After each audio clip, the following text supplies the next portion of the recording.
Welcome to your PWC Connections, a monthly look at what's happening inside PWC and out in our community. I'm your host, Wendy Riddle. What do these things have in common? Hay, soybeans, corn, and biosolids. Well, you can find them all at Fayetteville PWC's 750-acre farm. We'll tell you everything you've ever wanted to know about the farm in Inside PWC.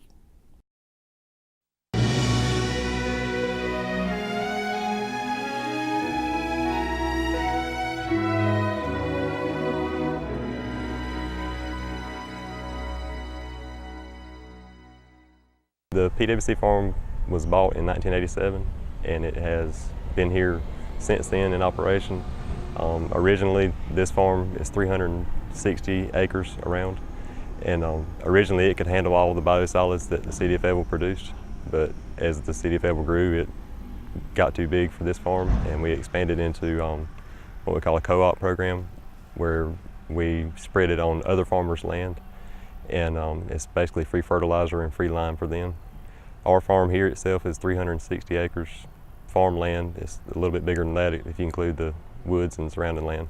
We grow hay, corn, soybeans, wheat, all kinds of grain crops. Everything we grow here is for feed for animals, nothing for human consumption. Biosolids is one of the products that's produced through a wastewater treatment program. We spread all year long just to keep up with the tanks at the plant. On a good day, we can spread about 200,000 gallons a day.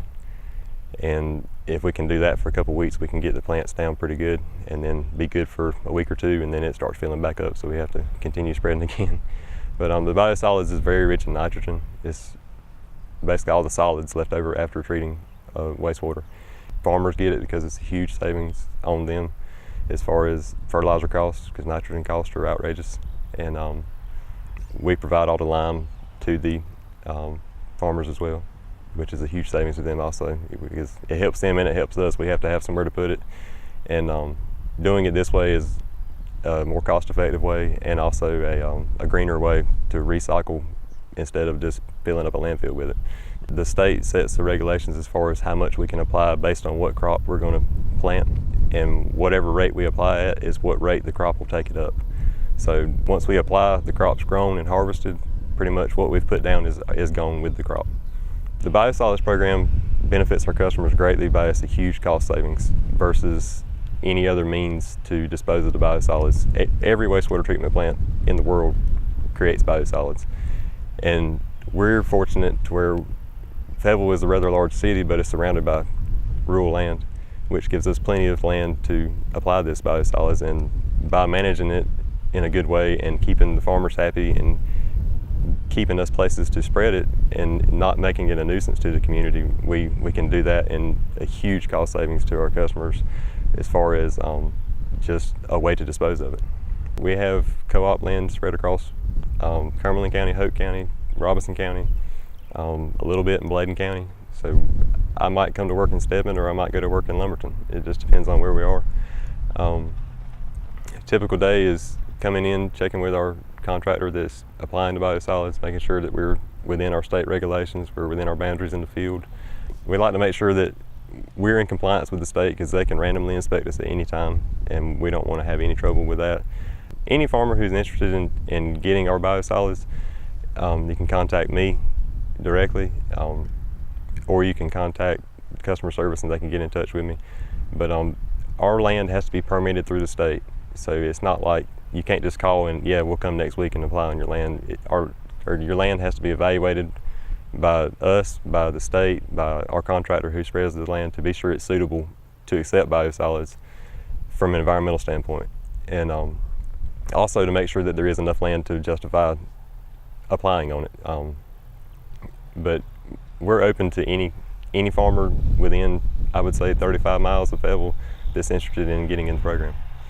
The corn and grain that we actually take to a grain market just like any other farmer, but the hay, we grow about 150 acres roughly of hay every year, and hay is usually sold by, has been sold by word of mouth, but also you can contact me. My phone number is 308-3219, and you can contact me directly or call customer service if you want to go get some hay. We'll have it all summer long.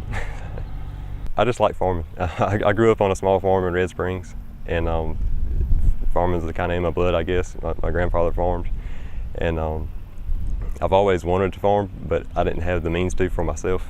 And this is kind of the best of both worlds. It's like a 9-to-5 farm job. But, I mean, we also work a lot of overtime too, especially right now in the summertime. But it's just enjoyable. It's peaceful. It's quiet. It's a great job. In today's The Greenway, we'll chat with young artists about a very important topic: air quality.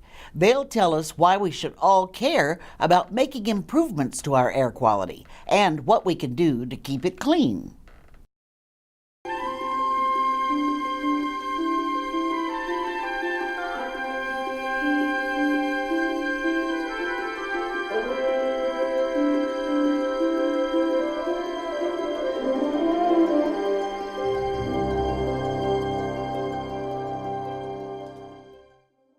So welcome again to the 2017 Air Quality Poster Awards Contest. My name is Denise Bruce, and I'm with Sustainable Sandhills. I'm the Air Quality Planner with Cumberland County and FAMPO. So Carolyn, if you could come over here and tell us a little bit about the air quality stakeholders. Thank you. Thank you. I'll give you a real quick history lesson in Cumberland County. Air quality years ago in the early 2000s was not as good as it is today, and a lot of community leaders came together and formed the air quality stakeholders to help improve the air that we breathe. Our air is important not only for breathing, it's important for our economy, and everything that we do depends on clean air. The stakeholders, one of the initiatives that they did to start teaching our kids the importance of clean air, started the poster contest. And so this contest has been going on, I think, close to 15 years now. And it's exciting to think that there's kids that maybe when they were in first grade, second grade, won the air quality poster contest that are now young adults, and we hope that the lessons that your kids learn, they take and they use it every day and as they grow up and continue to help our community. So I'd just like to say congratulations to everybody who participated, because it's definitely one of the efforts that we're all in this together and we all make a difference. So thank you. We will start with kindergarten through second grade, starting with our honorable mentions. Mindy Acosta.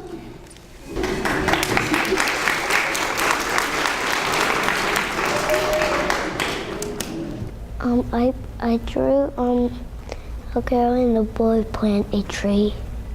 When I grow up, I want the air be clean. I dare for healthy air. Leilani Williams.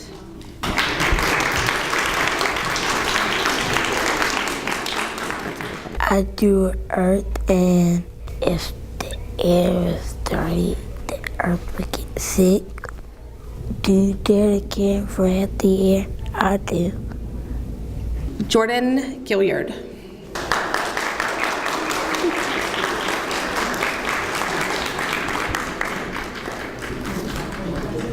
I wrote Dare to Care for Healthy Air, and I wrote myself holding a can and putting it in a recycle bin. We need to keep our earth clean. When I clean up my room, I take all of my trash out of my room. Do you dare to care for healthy air? I do. Second place, Jordan Harris.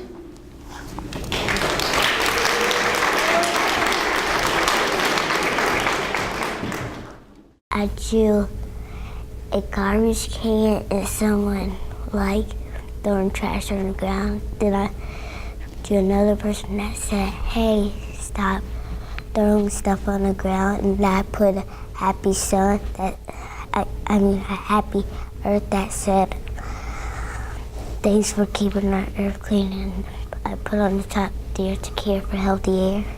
If the air's not clean, the earth's gonna die. Do you dare to care for healthy air? I do. And first place, Adriana Swain.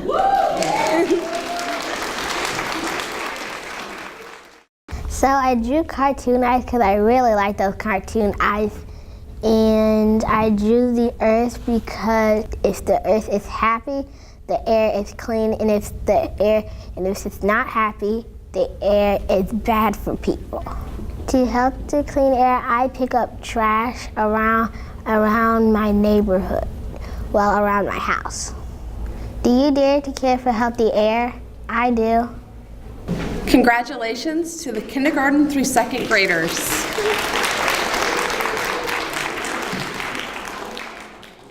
We will now present the awards for 3rd through 5th grade honorable mentions. Jadalyn Johnson.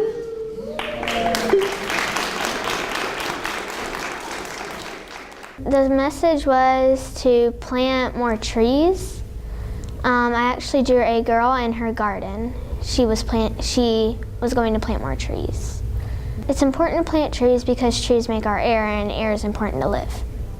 It's important that our air is clean because if it's not clean, if we breathe in it, it could make us sick. Do you dare to care for healthy air? Because I do. Jada Moore.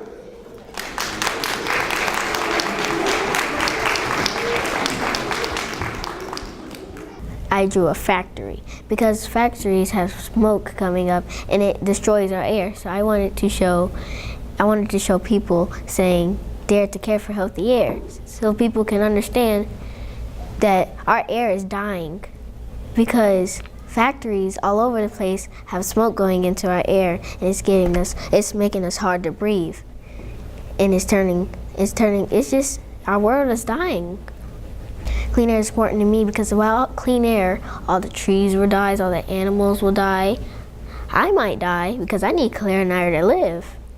At home, I take recycling stuff out of the recycling bin and make stuff with it so I can reuse it.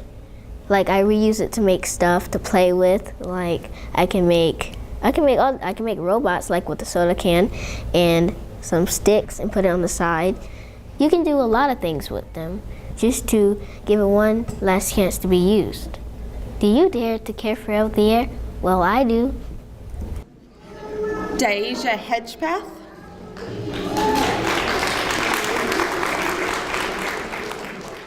In my poster, I drew people and they were helping cleaning up, and they had a pet dog, and that like gives a clue to instead of just driving their dog somewhere or something, you can just walk, and that can help the pollution and stuff.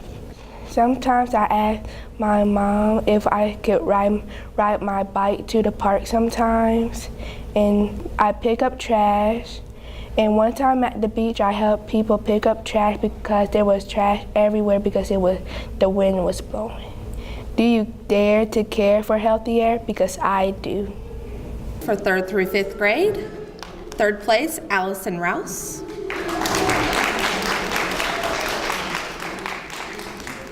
I drew a superhero saving a tree from a guy cutting it down with a saw.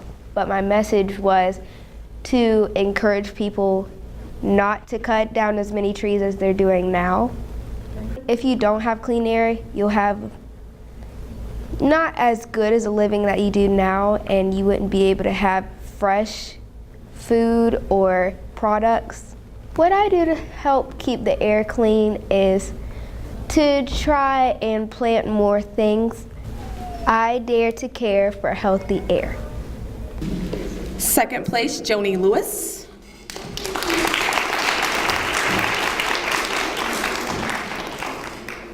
I drew about the earth, and he was sad because I wrote different things about what caused like smoke and stuff, and it was still in space. If you look, I have mostly factories because when you make stuff, the smoke goes in the air and it hurts birds and people. Do you care for healthy air? I do. And 1st place, Ashley Baker.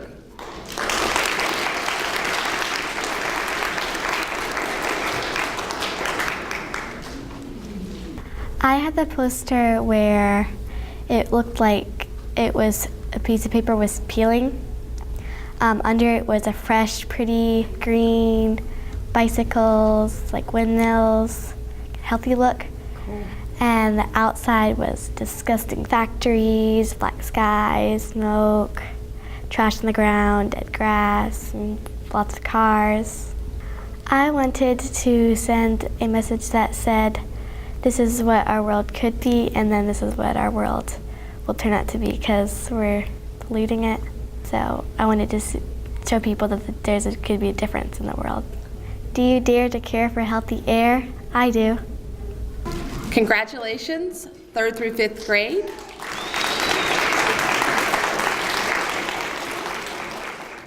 If you're a PWC lawn irrigation customer, we have some new and important information about your irrigation system and the service PWC provides.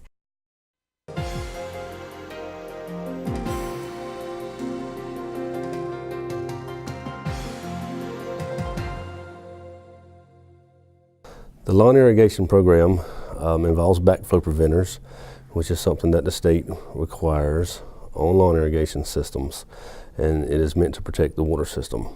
A backflow preventer is kind of like a one-way door. It's only going to allow the water to go in one direction. The water coming from PWC's water main goes through the customer's water meter, and the next thing that it will go through is the backflow preventer and then into their lawn irrigation. So once it goes through the backflow preventer, we don't want it to come back into the PWC main. And so the backflow preventer will actually prevent that from happening.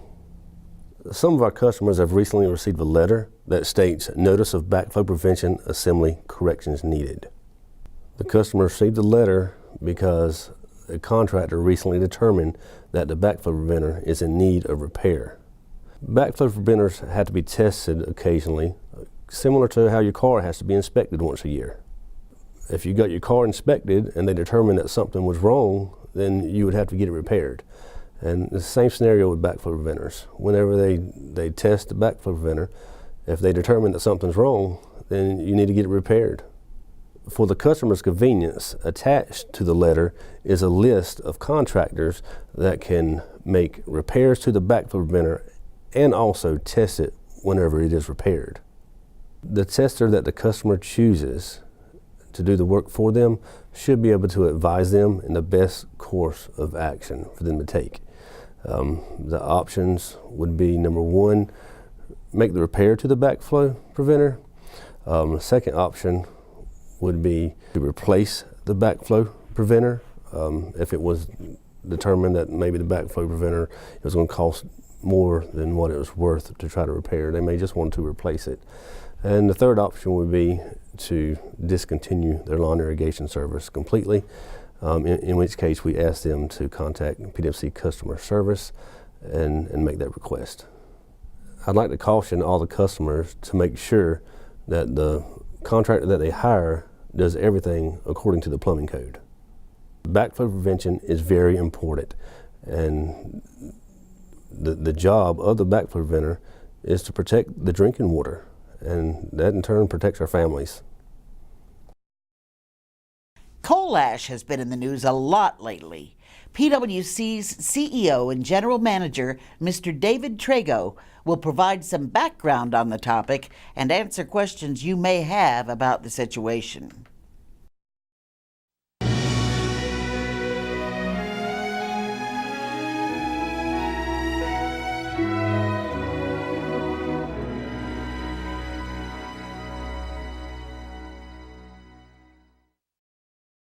Well, following the Dan River spill, the state of North Carolina instituted a set of laws and regulations related to cleaning up coal ash at all sites, and that included at that time Duke, Progress Energy, and also Dominion, that also serves a portion of North Carolina, that if they did have any coal ash, that they were required to clean it up under state law. Subsequent to that, the federal government also issued a set of guidelines and rules about making it a requirement that all utilities nationwide clean up their coal ash ponds and make them safe. As part of our rate structure and our agreement with Duke, we are required to share part of those costs. All of the wholesale customers of Duke, that includes us and a lot of other municipalities in the state of North Carolina, and most of the EMCs in the state, will be sharing in those costs. So the way in which the federal government would take a look at this, and this is at the Federal Energy Regulatory Commission, is they will determine whether or not those costs are prudent, whether they're accurate, and then they will allow those costs to be carried through and passed on to wholesale customers.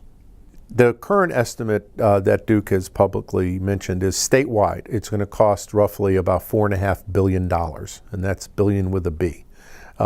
For the side of North Carolina that is the historic Progress Energy side, which is now Duke Energy Progress, it's about $2.5 billion. And what happens is Duke divides up those costs between their retail customers and their wholesale customers based upon the percentage of load which we take. Currently, if the $2.5 billion is accurate, PWC will have a total exposure that could get near $80 million. First, let me say that a lot of customers, and I've seen a lot of people in the community that said, why do we have to pay for Duke's coal ash? And again, it's the nature of our contract. And what customers have to realize is when there's an opportunity for us to get savings through our contract, and I'll just kind of mention that there were savings when Duke did the merger with Progress Energy, that our rates actually went down slightly because of that. So we get to enjoy the savings of that. But when there's a cost like this, we also have to share in the cost. So what the commissioners did a couple years ago was we created a reserve fund. It was called the Coal Ash Reserve Fund, where we put some money away in that fund to kind of lessen the one-time impact once Duke started to collect that money from PWC. So we're going to draw down that account over time, and also we're going to have to put a small charge on customers' bills to pay for that amount. Right now we're estimating that amount will be about $2 to $2.25 a month, probably through 2024. Well, next year the commissioners are going to be taking a look at electric rates, because we alternate. One year they take a look at water and sewer rates, and the next year they take a look at electric rates. So what we've proposed to the commissioners, and they've accepted, is when we take a look at our electric rates next year, we will include the coal ash costs, and we'll be able to refine that amount. Like I said, it's somewhere between $2 and $2.25. But as we get more perfect information, we'll be able to hone in on that amount and make a recommendation to the commissioners for a line item on the bill that will be reflective of our costs related to coal ash. Duke has estimated this. The cleanup is actually the majority of it is going to be done between now and 2024. And again, that's just an estimate. We're responsible to pay for actual costs, so those actual costs can go up or down. More importantly, the agreement that PWC has reached with Duke says that anything that the North Carolina Utility Commission disallows as far as costs, those savings will also be passed on to PWC as a wholesale customer. And that was a big concession from Duke, because normally, like I said, we're regulated through the Federal Energy Regulatory Commission. And if North Carolina said, nope, we're only going to let you recover 80% of these costs, that would not be part of what FERC would consider. FERC could say, nope, you have to pay 100%. But our agreement with Duke allows us to enjoy any savings that are gathered at the state level. PWC has been working with Duke ever since the Dan River spill, and we've been in conversations with them about how to resolve this issue. We've had numerous, because it potentially could have been a litigated issue at the Federal Energy Regulatory Commission. We updated the commissioners throughout that process in closed sessions, so they were informed. I also provided a couple of updates for City Council related to the coal ash issue, because they were concerned as well. So we tried to keep everybody informed that when we did come to what we felt was a fair agreement under this, to be able to bring it to the commissioners that they were well informed on the issue.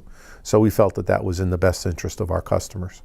Well, we partnered with Electricities of North Carolina that represents all of the municipal utilities in the state of North Carolina, because we obviously had a vested interest in this. So we shared costs to keep our costs low in doing our due diligence in assessing what Duke was offering us. And we also worked with them to try to use the collective power of both agencies to kind of put as much pressure on Duke as we could to keep those costs low. And we've kept this in mind because over the past couple of years when we've had rate discussions with the commissioners, they have always had in the back of their mind that these coal ash costs were coming in. And I think when you take a look at the budget which we've proposed to the commissioners, if it was not for coal ash, our budget would actually be lower this year than it was in the previous year. So we've worked very hard to keep those costs down for customers and minimize the impact on their bills.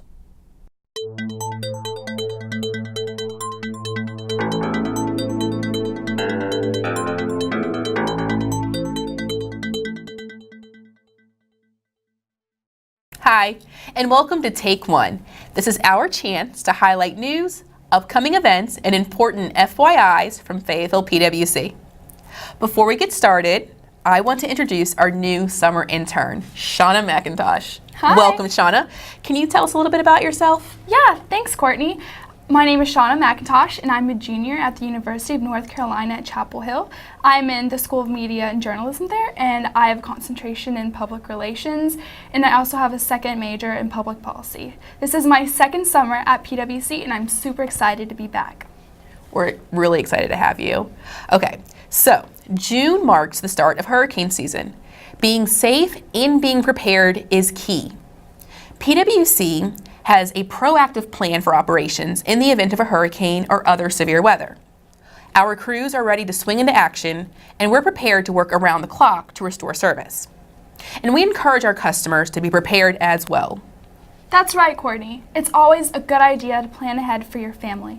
Your safety kit should include a battery-powered radio, flashlights and extra batteries, a 3-day supply of water for each person in your family, non-perishable foods, and manual can opener.